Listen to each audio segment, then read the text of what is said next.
எல்லாருக்கும் வணக்கம்.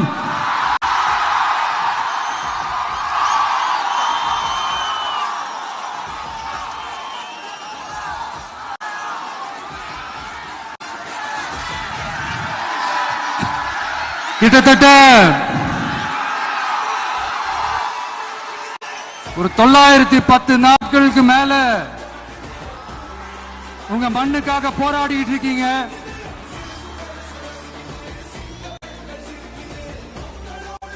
உங்க போராட்டத்தை பத்தி ராகுல் ஒரு பையன், சின்ன பையன் பேசினது நான் கேட்டேன். அந்த குழந்தையோட பேச்சு மனசு ஏதோ செஞ்சிருச்சு. உடனே உங்க எல்லாரையும் பார்க்கணும்னு தோணுச்சு, உங்க எல்லாரையும் கூட பேசி ஆகணும்னு தோணுச்சு. உங்க எல்லாரும் கூட நான் நிப்பேன், நீ தொடர்ந்து நிப்பேன் சொல்லணும்னு தோணுச்சு.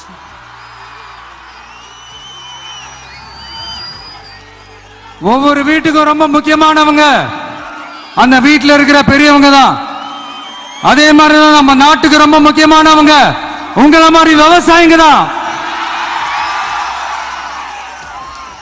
அதனால உங்களை மாதிரி விவசாயிகளோட காலடி மண்ணை தொட்டு கும்பிட்டு தான் என்னோட பயணத்தை தொடங்கணும்னு ஒரு முடிவோட தான் இருந்தேன்.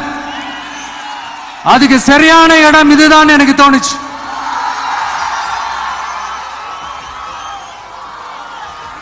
என்ன உங்க வீட்டில் இருக்கிற ஒரு மகனா என்னோட கள அரசியல் பயணம் உங்களோட ஆசீர்வாதத்தோட இங்கிருந்து தான் தொடங்குது. சரி, அதை விடுவோம். நம்மளுடைய முதல் மாநில மாநாட்டில் நம்ம கட்சியினுடைய கொள்கையை பத்திலாம் தான் எடுத்து சொன்னேன். அதுல ஒண்ணுதான் இயற்கை வள பாதுகாப்பு. சூழலியல் மற்றும் காலநிலை நெருக்கடியை எதிர்கொள்ளக்கூடிய இயற்கைக்கு ஊறு விளைவிக்காத பகுதிசார் மாநில வளர்ச்சி பரவலாக்கம். இதான் நாம் அறிவிச்ச அந்த கொள்கை. இதான் நான் இங்க சொல்றதுக்கு காரணம் ஓட்டு அரசியலுக்காக இல்ல.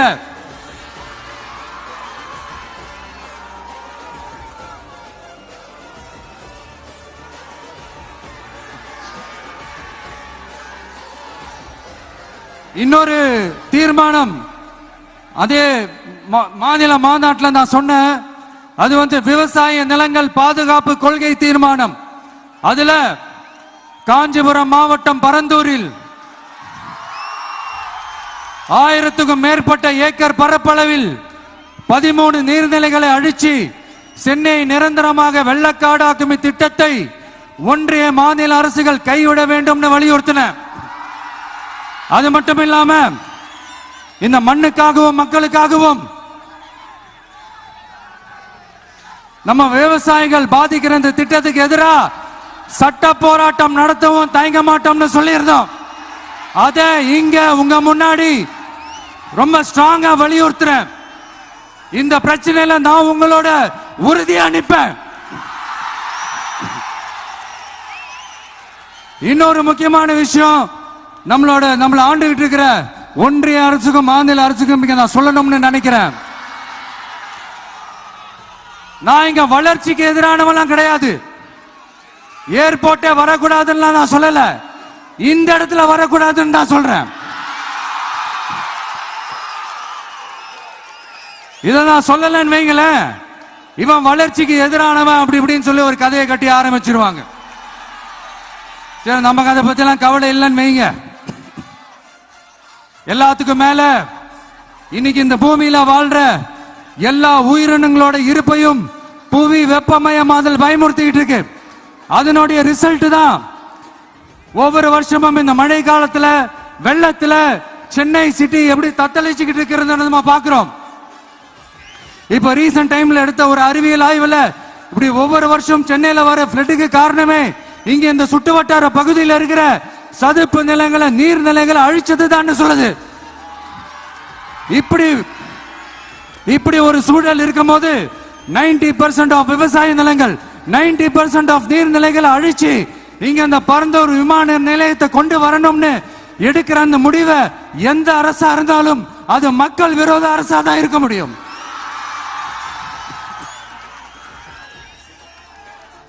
இப்ப சமீபத்தில் நம்ம அரிட்டாப்பட்டி பகுதியில் அந்த டங்ஸ்டன் சுரங்கம் அமைக்கிறதை எதிர்த்து தமிழ்நாடு அரசு ஒரு தீர்மானம் ஒன்று கொண்டு வந்தாங்க. அதை நான் மனப்பூர்வமாக வரவேற்கிறேன். ஆனா அதே நிலைப்பாட்டை தானே இங்க நம்ம பரந்தூர் பிரச்சனையிலையும் எடுக்கணும்.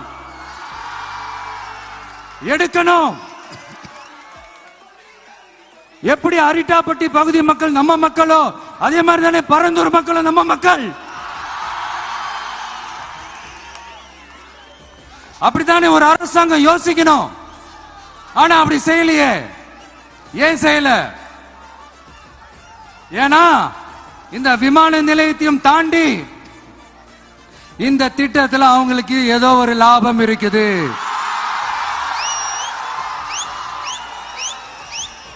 அத நம்ம மக்கள் தெளிவா புரிஞ்சு வச்சிருக்கிறாங்க. நம்மளுடைய ஆட்சியாளர்களுக்கு ஒரு சில கேள்விகள்.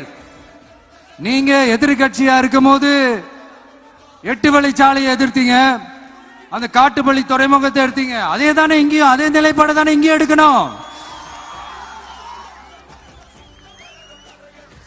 அது எப்படி நீங்க எதிர்கட்சியா இருக்கும் போது விவசாயிகளுக்கு ஆதரவு, ஆளுங்கட்சியா இருக்கும் போது விவசாயிகளுக்கு எதிர்ப்பா? இது எனக்கு புரியலையே.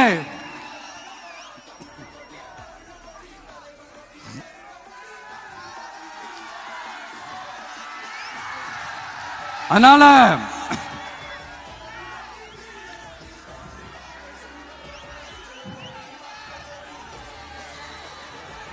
இனிமேலும் சொல்றேன்,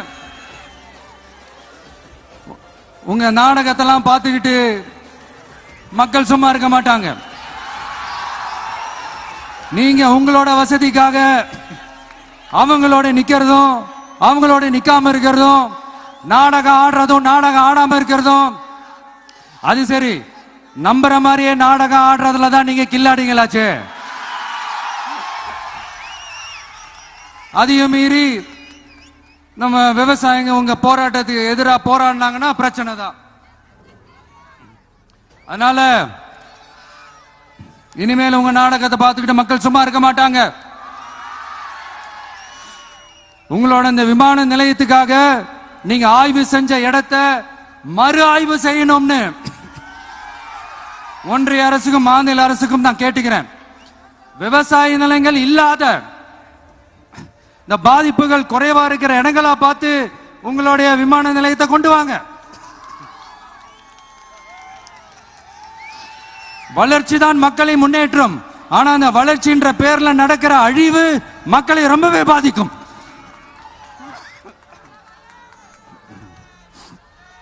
நீங்க எல்லாரும் உங்களுடைய ஊர் கிராம தேவதைகளான கொல்லமெட்டால் அம்மன் மேலையும் எல்லை அம்மன் மேலையும் ரொம்பவே நம்பிக்கை வச்சிருக்கீங்கன்றது எனக்கு தெரிஞ்சது. அந்த நம்பிக்கையை இழந்துடாதீங்க. உங்களுக்காகவும் உங்க ஊருக்காகவும் இனி உங்க வீட்டு பிள்ளையான நானும் தமிழக வெற்றி கழகத்தோட தோழர்களும் சட்டத்துக்கு உட்பட்டு எல்லா வழிகளிலும் உங்களோட உறுதி அனுப்பேன். உங்களோட ஊருக்குள்ள ஏகனாபுரம் ஊருக்குள்ள வந்து அந்த திடல்ல தான் உங்க எல்லாரையும் மீட் பண்ணணும்னு நினைச்சேன். ஆனா எனக்கு பர்மிஷன் கிடைக்கல. இங்கதான் பர்மிஷன் கொடுத்தாங்க. நான் ஏன் ஊருக்குள்ள வரணும்னு தடையின்னு எனக்கு தெரியல. இப்படிதான் கொஞ்ச நாளைக்கு முன்னாடி நம்ம புள்ளிங்க ஒரு நோட்டீஸ் கொடுத்ததுக்கு தடை விதிச்சாங்க. ஒரு துண்டு சீட்டு நம்ம புள்ளிங்க கொடுத்ததுக்கு. அது ஏன்னு எனக்கு புரியல. அதனால கான்பிடண்டா இருங்க, நல்லதே நடக்கும், வெற்றி நிச்சயம். மீண்டும் சந்திக்கும் வரை நன்றி, வணக்கம்.